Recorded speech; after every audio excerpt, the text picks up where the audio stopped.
Si Rizal para sa akin ay isang bayani, pero hindi lang basta-bastang bayani. Kasi siya yung nagigtas at nagtanggol sa ating bayan. Pinaglaban niya ang karapatan ng mga Pilipino. Si Rizal yung nagmulat. Nagbukas na isip ng mga Pilipino. Ginising niya yung mapanghimagsik na damdamin ng mga Pilipino sa pamamagitan ng panunod. Bilang isang manunulat, isang artist na gustong ipakita ang katotohanan sa kanyang bayan ay Siya yung nagbigay ng inspirasyon. malaking inspirasyon. He's wonderful. He has a style of his own. Siya yung naniwala sa kakayahan ng kababaihan. May pagmamahal siya sa sarili niyang wika. May pagmamahal sa ating bansa. Yung buong buhay niya, yung buong 35 years old niya, ay inalay niya sa paglilingkod sa bayan bilang leader estudyante, community organizer, embodiment ng Pilipino nag-iisip, propagandista. Ayaw niya ang mga Pilipino ay manatiling alipin. Tagapagtatag ng mga kooperatiba ng mga magsasaka. Tumulong sa mga mahihirap ng gamot ng libre sa mga mahihirap. Siya mismo yung kumamot sa mata ng At tumindig noong panahon na walang gustong tumindig laban sa mga Espanyol.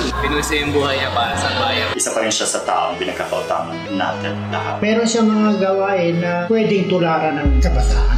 Kagaya ng pagmamahal sa Diyos, pagmamahal sa magulang, pagmamahal sa bayan.